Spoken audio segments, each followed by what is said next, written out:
Assalamu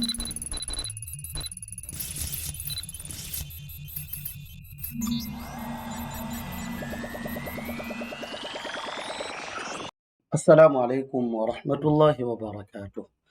Wannan shi ne video namu na 30 a cikin wannan series da muke yi mai suna Koyi PowerBI. Kamar yadda na faɗa, insha Allahu zan yi bayani akan PowerBI tun daga farko har zuwa gwargwado abin da ya kamata a ce mutum ya sani ciki. Idan ba za ku manta ba, video namu na ƙarshe mun yi bayani ne akan DAX na maximum function. Yau insha Allahu a cikin wannan video za mu yi bayani ne akan DAX na count function. Akwai count, abinda count function yake yi quite sau yana counting rows da suke da data a cikinsu. Shi ne abinda yake counting cikin Excel. Rows da suke da number, da suke da data mai number, figures a ciki, yana counting numbers a row. Abinda yake yi kenan. So Power BI ma DAX na count yana muna counting na rows inda suke da data a cikinsu. So shi ne abin da yake mana counting a cikin Power BI. So shi ne abin da za mu yi yanzu insha Allah. So za mu yi amfani da calculated measure shi ma da mu yi calculating wannan. For example, muna so mu yi counting na product, maybe zan iya cewa product, total product, ko kuma count, bari mu ce kawai total product ɗin equals to, sai mu ce count, open bracket, sai mu ce product name, saboda under product name ne duka product ɗinmu suke. So muna so mu yi counting gaba ɗaya product ɗinmu, ko kuma muna so mu yi counting bari mu ce muna so mu yi counting duka products gaba ɗaya da muka saka. Ba products da muke da su ba, products duka da muke da su a row in product, su muke so mu san guda nawa ne. Saboda bari in nuna muku product, wannan shi ne product name column, kuna gani za ku ga su ne muna da products a ciki ne da yawa, su ne waɗannan duka za mu yi counting a ciki.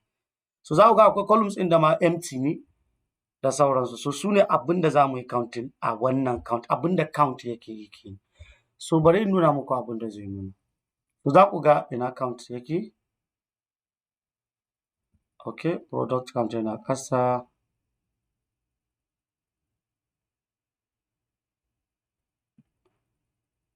Okay, total muka ce, total product count ga sunan.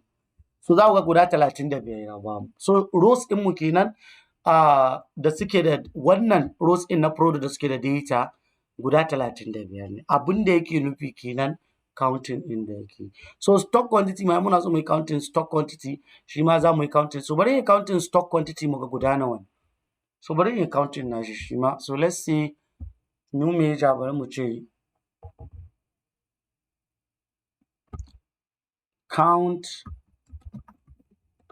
of stock equals to, sai mu ce count open bracket stock quantity. So ina stock quantity namu ga su. So bari mu yi count mu ga guda nawa ne duka row in na wannan stock quantity da muke da shi, su guda nawa ne a row.